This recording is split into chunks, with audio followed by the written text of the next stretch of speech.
اللہ کے نبی صلی اللہ علیہ وسلم نے فرمایا کہ من لزم الاستغفار جعل اللہ له من كل ضيق مخرجا ومن كل هم فرجا ورزقه من حيث لا يحتسب، کہ جو شخص بھی کثرت سے استغفار کرتا ہے اور استغفار کو لازم پکڑتا ہے، اللہ رب العالمین اس کے لیے ہر تنگی سے، ہر ڈیفیکلٹی سے ایک وے آؤٹ نکال دیتا ہے، اللہ رب العالمین اس کے لیے ایک راستہ نکال دیتا ہے، اور ہر پریشانی سے، ہر غم سے اللہ رب العالمین اسے نجات دیتا ہے۔ وَرَزَقَهُ مِنْ حَيْثُ لَا يَحْتَسِبُ، اور اللہ رب العالمین اسے ایسی جگہ سے رزق عطا کرتا ہے جہاں سے اسے گمان بھی نہیں ہوتا۔ لہٰذا ہمیں چاہیے کہ ہم کثرت سے چلتے پھرتے، اٹھتے بیٹھتے ہر وقت استغفار کریں، اور اس کی میننگ پر غور کرتے ہوئے، ہم تدبر کرتے ہوئے استغفار کریں کہ ہم اللہ سے مغفرت طلب کر رہے ہیں۔ ہم نے جو اپنے پاس میں گناہ کیے ہیں، چاہے وہ چھوٹے گناہ ہو یا بڑے گناہ ہو، ہم سب سے توبہ کر رہے ہیں، اور یہ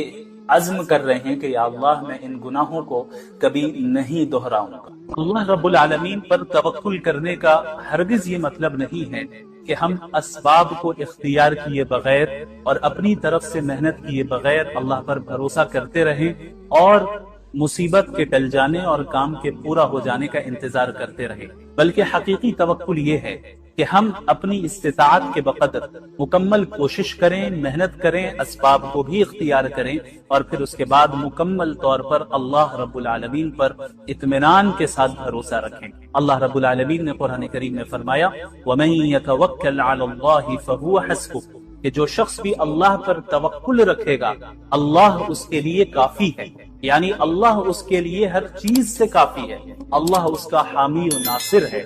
آپ اندازہ کریں کہ اللہ رب العالمین آپ سے براہ راست کہہ رہا ہے کہ میں تمہارے لیے کافی ہوں۔ یہ کیا ہی بہترین راحت کا ذریعہ ہے اور اطمینان کا ذریعہ ہے۔ توکل کا یہ مطلب نہیں ہے کہ آپ کو کوئی تکلیف نہیں آئے گی، بلکہ توکل کا مطلب یہ ہے کہ جب آپ کو کوئی تکلیف پہنچے تو آپ یہ جانیں کہ اللہ آپ کے ساتھ ہے، اور آپ کے ساتھ ہر حال میں خیر کا معاملہ ہی ہوگا، چاہے راستہ کتنا ہی طویل کیوں نہ ہو جائے۔ لہذا افسوس نہ کریں، مایوس نہ ہوں، غم نہ کریں، بلکہ کام کریں، محنت کریں، اپنی استطاعت کے بقدر کوشش کریں اور دعا کریں، اور پھر کہیں حسبی اللہ، اللہ میرے لیے کافی ہے۔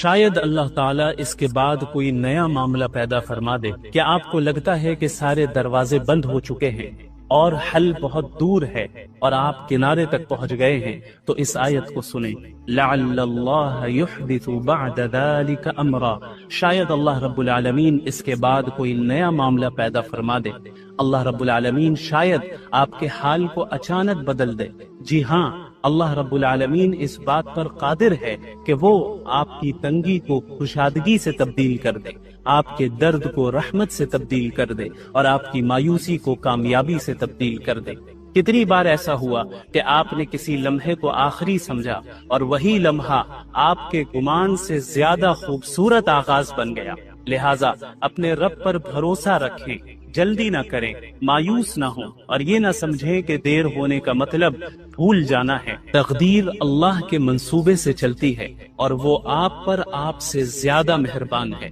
لہٰذا جب کبھی بھی دنیا تنگ ہو جائے، اپنے دل سے کہے لعل اللہ یحدث بعد ذلك امرا۔ وَإِذَا سَأَلَكَ عِبَادِي عَنِّي فَإِنِّي قَرِيبٌ، کہ اگر میرے بندے آپ سے میرے بارے میں پوچھیں تو آپ کہہ دیں کہ میں اپنے بندوں سے قریب ہوں، وہ جب بھی مجھے پکارتا ہے، کوئی بھی بندہ مجھے پکارتا ہے، میں فوراً اس سے جواب دیتا ہوں، لہٰذا وہ مجھے پکارتا رہے تاکہ وہ اور مجھ پر ایمان رکھتا رہے تاکہ وہ ہدایت پا سکے۔ یہ ایک دعا کی آیت آ گئی، پکارنے کی آیت آ گئی، پھر رمضان کی آیتیں شروع ہو گئی، پھر رمضان کے احکامات شروع ہو گئے۔ تو اس جگہ پہ مفسرین نے، جو کلاسیکل تفسیر کے اسکالرز ہیں، کلاسیکل اسکالرز ہیں، انہوں نے بیان کیا ہے کہ بھئی ایسی کیا وجہ ہے کہ ابھی تو رمضان کی بات چل رہی تھی، بیچ میں اچانک دعا کی بات آ گئی، اللہ کو پکارنے کی بات آ گئی، پھر رمضان کے احکامات شروع ہو گئے، مکمل رمضان کے احکامات ہی ہوتے، بیچ میں یہ آیت کیوں آئی؟ تو مفسرین نے یہاں نقطہ بیان کیا ہے کہ اللہ رب العالمین نے رمضان کے احکامات کے بیچ میں دعا کا ذکر کر کے یہ بتایا کہ رمضان میں دعاؤں کا اہتمام ہونا چاہیے، اور عام دنوں کے مقابلے میں اللہ رب العالمین رمضان کی دعاؤں کو زیادہ قبول کرتا ہے، اور قبولیت کی، ایکسپٹنس کی پاسبلٹی میں رمضان میں زیادہ سے زیادہ اضافہ ہو جاتا ہے۔ اور اللہ نے فرمایا اجیب دعوت الداع، کوئی بھی بندہ مجھے پکارتا ہے میں جواب دیتا ہوں۔ یا یہ نہیں کہا کہ کوئی عالم پکارے، کوئی بزرگ پکارے، کوئی ولی پکارے تبھی میں جواب دوں گا، نہیں، پکارنے والا مجھے پکارتا ہے۔ اب پکارنے والا جتنا بڑا گناہگار ہو وہ بھی ایک مرتبہ اللہ کو دل سے پکارے گا، اسی وقت اللہ رب العالمین جواب دیتے ہیں۔ تو یاد رکھیے رمضان کا مہینہ ایسا ہے جہاں اللہ نے رحمت کے دروازوں کو کھولا ہے اور آپ کو بلا رہا ہے۔ اللہ تیار ہے آپ کی مغفرت کرنے کے لیے اور آپ کو معاف کرنے کے لیے، بس انتظار ہمارے اور آپ کی توبہ کا ہے۔ ہم بس توبہ کر کے رجوع کر لیں، اللہ تو منتظر ہے، اللہ انتظار کر رہا ہے کہ یہ میرا بندہ اور میری بندی میرے پاس کب لوٹ کر آئیں، یہ واپس لوٹ کر آئیں۔ اور اتنی اپارچونٹیز ہماری دنیا میں، اس دنیا میں اللہ نے ہمیں دے رکھی ہیں، اگر ہم ان تمام اپارچونٹیز کو ضائع کر رہے ہیں تو پھر کیا حاصل ہے؟ کچھ حاصل نہیں ہے۔ پھر رمضان میں اتنی اپارچونٹیز ہیں۔ عام دنوں میں اللہ کے نبی نے کیا فرمایا صلی اللہ علیہ وسلم، وقت تھوڑا سا زیادہ ہو رہا ہے بس میں مکمل کروں گا،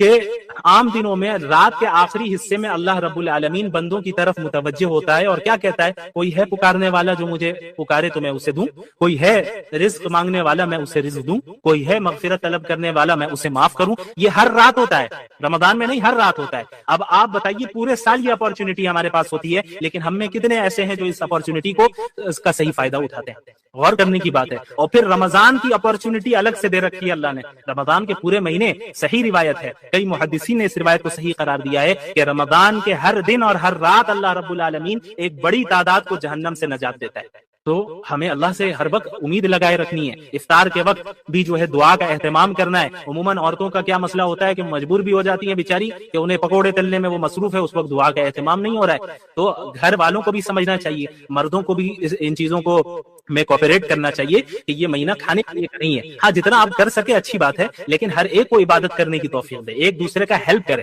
یہ نہیں کہ عورتیں غلام ہوتی ہیں، بیوی غلام ہوتی ہیں، باندیوں کی طرح کھٹتی رہے اور وہ کام کرتی رہے، آپ عبادت کرتے رہے ماشاءاللہ، یہ بھی نہیں۔ اور اسی طرح عورتوں کی بھی ذمہ داری ہے کہ یہ نہیں کہ شوہر خالی آپ کا ATM مشین ہے اور وہ جو ہے باہر سے بازار سے سامان لاتا رہے گا اور یہ کرتا رہے، آپ گھر میں جو ہے آرام سے رہنا چاہیے اور سامنے والا میرا شوہر جیسا بھی رہ رہا ہے کوئی فرق نہیں پڑتا، یہ بھی غلط ہے۔ یہ جو زندگی ہے ایک دوسرے کے ساتھ تعاون کر کے، ایک دوسرے سے محبت کر کے، ایک دوسرے کا خیال رکھ کے اور ایک دوسرے کے لیے قربانی دے کر آگے بڑھے گی۔ اور پھر اسی زندگی میں جب ہم ایک دوسرے کے لیے قربانی دیں گے، دنیاوی چیزوں میں بھی اور آخرت کی چیزوں میں بھی فکر کریں گے کہ بھائی میری بیوی نے نماز پڑھی یا نہیں پڑھی، میرے شوہر نے نماز پڑھی یا نہیں پڑھی، میرے والدین نے نماز پڑھی یا نہیں پڑھی، میری اولاد کو موقع ملا کہ نہیں ملا نماز پڑھنے کا۔ ان تمام چیزوں کا جب ہم لحاظ رکھیں گے تو ہمارے گھر میں ایک مبارک اور بابرکت اسلامی معاشرہ اور ماحول قائم ہو جائے گا، اور اللہ رب العالمین سے امید ہے کہ ہم اللہ کے مقرب بندوں میں شامل ہو جائیں گے۔ لا يحب اللہ الجہر بالسوء من القول الا من ظلم۔ اللہ تعالیٰ نے اس میں یہ بیان فرمایا کہ اللہ تعالیٰ کسی کی برائی کرنے کو پسند نہیں کرتا، یعنی اللہ تعالیٰ غیبت کو پسند نہیں کرتا، اور کوئی کسی کی برائی بیان کرے اللہ تعالیٰ اس کو پسند نہیں کرتا، الا من ظلم، سوائے اس شخص کے جو مظلوم ہو۔ یعنی ایک مظلوم اگر اپنے ظلم کی داستان کسی کو سنا رہا ہے، یا مثلا جو ظالم اس پر ظلم کر رہا ہے اس ظالم کی شکایت وہ مظلوم کسی سے کر رہا ہے، تو یہ غیبت میں داخل نہیں ہے، بلکہ یہ مظلوم کا حق ہے کہ وہ حق کے لیے آواز اٹھائے، کہ اس پر جو ظلم ہو رہا ہے اور جو زیادتی ہو رہی ہے اس کے خلاف وہ آواز اٹھائے، اور اس آواز اٹھانے میں وہ اگر ظالم کی برائی بیان کر رہا ہے اور اس نے جو ظلم و زیادتی اس پر ڈھائی ہے اس کو بیان کر رہا ہے، تو یہ چیز غیبت میں ہرگز داخل نہیں ہے، یہ اس کا حق ہے۔ اس کے بعد یہود کے دعوے کی تردید کی جاتی ہے۔ یہودیوں کا دعویٰ تھا کہ انہوں نے حضرت عیسیٰ علیہ السلام کو قتل کر دیا، سولی پر چڑھا دیا، تو اللہ تعالیٰ نے اس کی تردید کی اور فرمایا کہ وما قتلوہ وما صلبوہ ولکن شبہ لہم، کہ ان لوگوں نے، ان یہودیوں نے نہ ہی حضرت عیسیٰ کو قتل کیا اور نہ ہی انہیں سولی پر چڑھایا، بلکہ اللہ تعالیٰ نے انہیں آسمان میں حفظ و امان کے ساتھ اٹھا لیا۔ بر رفعہ اللہ الیہ، اللہ تعالیٰ نے زندہ ہی حضرت عیسیٰ کو آسمان میں اٹھایا۔ جیسا کہ میں نے کہا تھا کہ اہل السنت والجماعت کا یہ عقیدہ ہے کہ حضرت عیسیٰ علیہ السلام اس وقت بھی آسمان پر موجود ہیں، یعنی زندہ موجود ہے، جس طرح ہم اور آپ زندہ ہے، اور قیامت کے قریب زمانے میں ان کا نزول ہوگا اور وہ دجال کا مقابلہ کریں گے۔ لیکن یہودیوں کو یہ شبہ ہو گیا کہ بھئی انہوں نے انہیں قتل کر دیا، قتل سولی پر چڑھایا انہوں نے کسی اور کو، وہ حضرت عیسیٰ نہیں تھے، لیکن وہ سمجھ بیٹھے کہ یہی حضرت عیسیٰ ہے۔ بہرحال اس کے بعد پھر کرسچنز کے عقیدہ تثلیث کی بھی تردید اللہ تعالیٰ نے کی، یعنی جو ٹرینٹی کا عقیدہ ہے، ٹرینٹی کا نظریہ ہے، کہ ان میں سے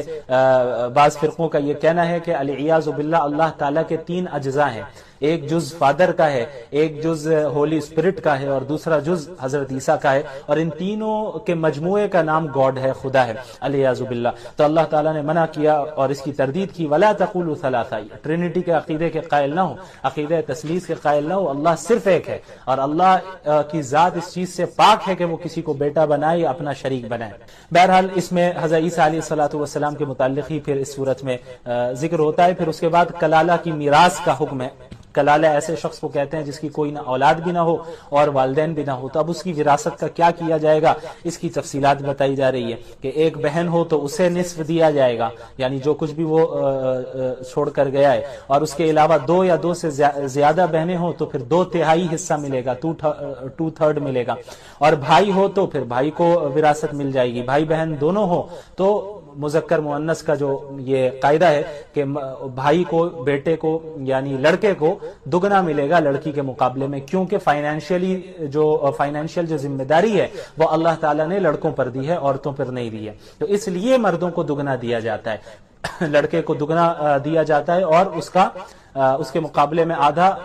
اس کو عورت کو دیا جاتا ہے، کیونکہ مرد کو اپنے اوپر بھی خرچ کرنا ہے، اور ماں باپ ہے تو ان پر بھی خرچ کرنا ہے، اولاد ہے تو ان پر بھی خرچ کرنا ہے، بیوی ہے تو اس پر بھی خرچ کرنا ہے، تو کیا ہے کہ اب اس کے اوپر بوجھ ہے فائنینشیل، تو اس لیے اس کو ہلکا کرنے کے لیے اللہ تعالیٰ نے مردوں کو زیادہ وراثت دی، اور چونکہ عورتوں کے ساتھ ایسا کوئی مسئلہ نہیں ہے، اس کو کسی اور پر خرچ کرنے کی ضرورت نہیں ہے، یعنی ذمہ داری اس پر نہیں ہے، وہ اپنے اوپر ہی صرف خرچ کرنا چاہے کر سکتی ہے، رکھنا چاہے رکھ سکتی ہے، کسی کو دینا چاہے دے سکتی ہے، اس کے اوپر ذمہ داری نہیں ہے کہ وہ دوسروں کی مالی ضروریات کو پورا کرے اپنے رشتہ داروں میں سے، یعنی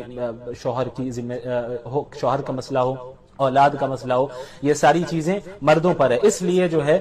مرد کو زیادہ دیا جاتا ہے، یہ بات ذہن میں رہے۔ تو اب سورۃ المائدہ کی ابتدا ہوتی ہے۔ سورۃ المائدہ، مائدہ کہتے ہیں عربی زبان میں دسترخوان کو، کیونکہ اس سورت میں اس بات کا ذکر ہے کہ حضرت عیسیٰ علیہ الصلوۃ والسلام نے اللہ تعالیٰ سے دعا کی تھی کہ یا اللہ آسمان سے آپ دسترخوان کا نزول فرمائیے، تو اللہ تعالیٰ نے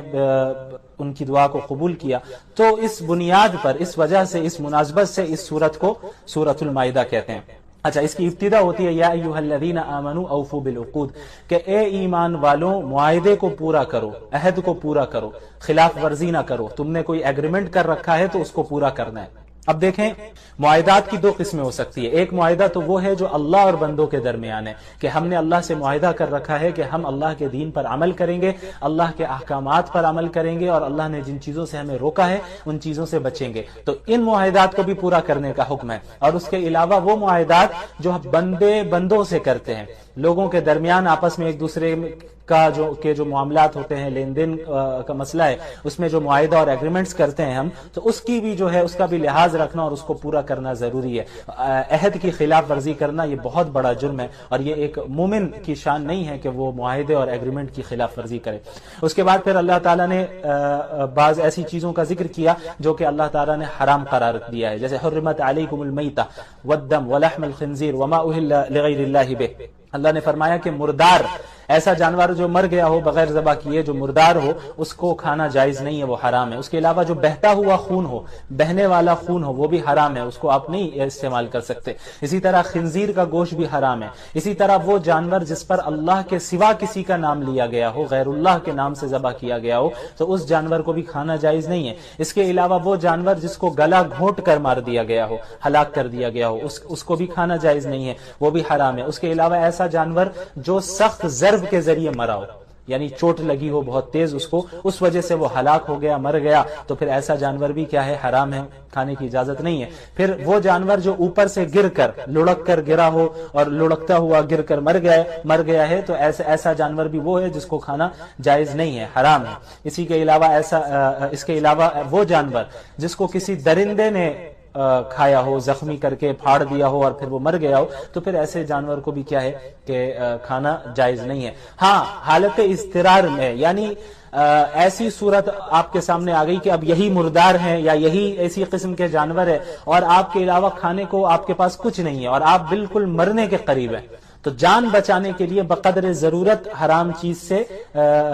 یعنی اس کو استعمال کیا جا سکتا ہے، لیکن اتنا ہی استعمال کیا جا سکتا ہے جس سے آپ کی جان بچے بس۔ اور اس کی اجازت ہے صرف جان بچانے کے لیے، یعنی اس کے علاوہ آپ کے پاس اور کوئی آپشن نہیں ہے، تب اللہ نے اس کی اجازت دی۔ اس کے بعد ایک بہت ہی اہم آیت جس میں اللہ نے تکمیل دین کا اعلان کیا ہے۔ اللہ تعالیٰ نے فرمایا کہ الیوم اکملت لکم دینکم واتممت علیکم نعمتی ورضیت لکم الاسلام دینا، کہ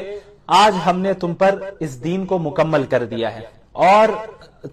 اپنی نعمت کو تم پر مکمل کر دیا ہے، اور تمہارے لیے اسلام کو ایز اے ریلیجن میں نے پسند کر لیا ہے، ایز اے دین ہم نے سلیکٹ کر لیا ہے۔ یعنی اس آیت کا جو نزول ہوا آپ کو معلوم ہونا چاہیے، یہ عرفات، میدان عرفات میں اس آیت کا نزول ہوا، اور احکام کے اعتبار سے سمجھیں کہ آپ یہ آخری آیت ہے، اس کے بعد کوئی نیا حکم نازل نہیں ہوا اور کوئی چیز منسوخ نہیں ہوئی۔ اس میں یہ اللہ تعالیٰ نے بتایا کہ آج کے دن دین آپ پر مکمل ہو گیا ہے، مسلمانوں آپ سب پر مکمل ہو گیا۔ تو اس کا مطلب یہ ہوا کہ اب اس دین میں حذف و اضافے کی گنجائش نہیں ہے، اس دین سے کسی چیز کو اب نکالا نہیں جا سکتا اور کسی باہر کی چیز کو اس دین میں ایڈ نہیں کیا جا سکتا۔ یعنی جس طرح رسول اللہ صلی اللہ علیہ وسلم پر یہ دین مکمل ہو گیا، صحابہ کے زمانے میں یہ دین مکمل ہو گیا، اسی کو فالو کرنا ہوگا۔ اس میں کسی حکم کو ہم ایڈ بھی نہیں کر سکتے اور کسی حکم کو ہم ختم بھی نہیں کر سکتے۔ ختم کرنا تو دور کی بات ہے، وہ تو کوئی سوال ہی نہیں ہے۔ اس کے علاوہ بدعات سے بھی بچنے کی جو ہے ہمیں اس سے ہمیں پتہ چل جاتا ہے کہ جب اللہ نے دین کو مکمل کر لیا تو بعد میں الگ سے ہم کوئی چیز بنا کر اسے دین کا حصہ بتائے، یہ بات غلط ہے، کیونکہ جب اللہ نے دین کو مکمل کر دیا تو اب کسی چیز کو ایڈ کرنے کی اس میں ضرورت نہیں ہے۔ اس کے بعد اللہ تعالیٰ نے مسلمانوں کو حکم دیا کہ ہمیشہ عدل و انصاف سے کام لینا، یا ایھا الذین آمنوا کونوا قوامین للہ شہداء بالقسط، کہ ہمیشہ جب بھی فیصلہ کرو، جب بھی کوئی کام کرو تو پھر وہ عدل و انصاف کے ساتھ کرنا، اور ایسا نہ ہو کہ دشمنی کی بنیاد پہ تم عدل و انصاف کے خلاف کام کر رہے ہو، دوستی کی بنیاد پہ عدل و انصاف کے خلاف کام کر رہے ہو، نہیں، کوئی بھی مسئلہ ہو عدل و انصاف کو تھامے رکھنا۔ اس کے بعد یہود و نصارہ کے ایک دعوے کی تردید کی جاتی ہے، وقالت الیہود، آیت نمبر 18 سورہ مائدہ، وقالت الیہود والنصارى نحن ابناء اللہ واحباؤہ، یہود و نصارہ کہتے ہیں ہم تو اللہ کے بیٹے ہیں، اللہ کے محبوب ہیں۔ یہود و نصارہ کا بڑا دعویٰ تھا یہ بنی اسرائیل کا کہ چونکہ ہمارے یہاں انبیاء بہت کثرت سے بھیجے گئے ہیں، ہم انبیاء کی اولاد ہیں، اس لیے اللہ تعالی ہم سے ناراض نہیں ہوگا، یعنی اگر ہم نے کوئی غلطی کی بھی تو اللہ تعالی ہم سے ناراض نہیں ہوگا، ہم تو اللہ کے محبوب بندے ہیں، ہم اللہ انبیاء کی اولاد ہیں۔ تو اللہ تعالی نے ان کے عقیدے کی تردید کی، ایسا نہیں ہوگا۔ کامیاب صرف وہ ہوگا جس کے عقائد درست ہوں گے اور اعمال درست ہوں گے، یعنی انبیاء کی اولاد میں سے ہو جانا یہ کافی نہیں ہے، بلکہ ایمان اور اعمال صالحہ کا ہونا ضروری ہے، عقائد کا درست ہونا اور اعمال کا درست ہونا یہ بہت ضروری ہے، اس کے علاوہ نجات ممکن نہیں ہے۔ اس کے بعد آیت نمبر 27 میں آئیے، وَاتْلُ عَلَيْهِمْ نَبَأَ ابْنَيْ آدَمَ بِالْحَقِّ، اس میں حضرت آدم علیہ السلام کے دو بیٹوں کا ذکر ہے، حابیل اور قابیل کا۔ حضرت آدم علیہ السلام کی جب اولاد پیدا ہوتی حضرت حوا سے تو وہ جڑواں اولاد پیدا ہوا کرتی تھی، یعنی ایک بیٹا اور ایک بیٹی ایک ساتھ پیدا ہوتے۔ تو یہ جو ایک ساتھ پیدا ہو رہے ہیں ان کا آپس میں نکاح کرنا جائز نہیں تھا، یہ حقیقی بھائی بہن سمجھے جاتے تھے حضرت آدم کی شریعت کے اعتبار سے۔ اور پھر اگلی بار جب حمل سے دوسری اولاد پیدا ہوتی اور ایک بیٹا اور ایک اور بیٹی ساتھ میں ایک ساتھ پیدا ہوتی تو پہلی اولاد کا اس اولاد کے ساتھ نکاح کرنا جائز تھا، یعنی جو دو ایک ساتھ پیدا ہو رہے ہیں لڑکا اور لڑکی وہ ان آپس میں نکاح نہیں کر سکتے تھے، اب جو بعد میں پیدا ہو رہے ہیں ان کے ساتھ ان کا نکاح ہوتا تھا حضرت آدم کی شریعت میں۔ تو جو یہ قابیل تھا، قابیل کے ساتھ جو لڑکی پیدا ہوئی تھی وہ زیادہ خوبصورت تھی، قابیل کے ساتھ جو لڑکی پیدا ہوئی تھی وہ زیادہ خوبصورت تھی، لیکن اصول کے اعتبار سے قابیل اس لڑکی سے نکاح نہیں کر سکتا تھا کیونکہ وہ ساتھ میں پیدا ہوئے ہیں اور وہ حقیقی بھائی بہن ہوئے۔ اب جو حابیل ہیں اور ان کے ساتھ جو لڑکی پیدا ہوئی اس لڑکی سے قابیل کا نکاح ہوتا اور قابیل کے ساتھ جو لڑکی پیدا ہوئی اس کا نکاح حابیل سے ہوتا، لیکن قابیل کو یہ بات پسند نہیں آئی کہ حابیل کا نکاح اس سے کیسے ہوگا، مجھے یہ لڑکی پسند ہے، مجھے اس سے نکاح کرنا ہے۔ تو معاملہ بہت زیادہ حد سے آگے بڑھا، پھر آخر میں کیا ہوا کہ قابیل نے حابیل کو قتل کر دیا، اور یہ جو ہے اس روئے زمین کا سب سے پہلا قتل تھا۔ یہ مختصراً میں نے ذکر کیا۔ اس کے بعد پھر چند سزاؤں کا ذکر ہے کہ جو جرائم بعض لوگ کرتے ہیں ان کی سزا کیا ہو۔ اسی طرح چوری کی سزا، والسارق والسارقة فاقطعوا أيديهما، ایک نمبر 38، والسارق والسارقة فاقطعوا أيديهما جزاء بما كسبا نكالا من الله، کہ جو چور ہو چاہے مرد ہو یا عورت اس کے ہاتھ کو کاٹا جائے گا۔ اب بظاہر اس پر اعتراض کیا جاتا ہے کہ بھئی یہ تو اتنا سخت قانون ہے۔ اچھا یہ بھی یاد رہے کہ ایک اسپیسیفک اماؤنٹ ہے، اس اماؤنٹ کے برابر یا اس سے زیادہ اگر چوری کر رہا ہے تبھی یہ سزا نافذ ہوگی، اس سے کم میں نہیں۔ اس کے علاوہ چوری بھی ایسی ہو کہ آپ نے کسی محفوظ جگہ سے چوری کیا ہو، یعنی چلتے پھرتے راستے سے ہاتھ سے کوئی چیز چھین کر لے جائے تو یہ سرقہ میں داخل نہیں ہے۔ بلکہ کوئی چیز آپ نے محفوظ جگہ پہ رکھا ہے، اس چیز کو رکھا ہے اور پھر چور آئے اور پلاننگ کے ساتھ وہاں سے نکال کر لے کر چلا جائے تو یہ چوری ہے، اور اس پر جو ہے حد نافذ ہوگی ہاتھ کٹنے کی۔ تو بعض لوگ اعتراض کرتے ہیں کہ بھائی اتنی سخت سزا کیوں، یہ انسانی حقوق کے خلاف ہے۔ تو یہ وہ ایسے لوگ ہیں جو اپنے ملک میں ہی جرائم کو روک نہیں پاتے ہیں، ایسی حکومتیں، بڑی بڑی حکومتیں ہیں جو اپنے کنٹریز میں جرائم کو روک نہیں پاتی ہیں، وہ کیونکہ ان کے یہاں اتنی آزادی دی گئی ہے، اتنی آزادی دی گئی کہ وہ جرائم کا جو ریشیو ہے وہ بڑھتا ہی چلا جا رہا ہے۔ اسلام نے ان لاز کو یقیناً سخت رکھا ہے، اور سخت رکھنے کی وجہ ہی یہ ہے کہ جرائم پر قابو پایا جائے۔ یعنی اگر سزا سخت نہیں ہوگی تو کیسے جرائم پر آپ قابو پائیں گے؟ اب مثلا یہ ہاتھ کاٹنے کا مسئلہ ہے، تو ایسا نہیں ہوگا اگر آپ اسلامی حکومت کو دیکھیں، کہیں اسلامی حکومت قائم ہو جائے اور وہاں پہ یہ ہاتھ کاٹنے کا بھی جو ہے یہ سزا بھی نافذ ہو جائے، تو ایسا نہیں ہوگا کہ آپ دیکھیں گے کہ ہر گھر میں کسی کا ہاتھ کٹا ہوا ہی ہے، ایسا نہیں ہوتا، بلکہ ہاتھ کٹتا ہے کسی ایک دو چور کا ہی اور پورا ملک باز آ جاتا ہے۔ مقصد یہی ہے کہ سزا ایک دو پر نافذ ہوگی، لیکن سزا اتنی سخت ہو کہ جو چور ہے وہ چوری کرنے کا ارادہ ہی چھوڑ دے۔ یہی اصل مقصد ہے سزاؤں کا۔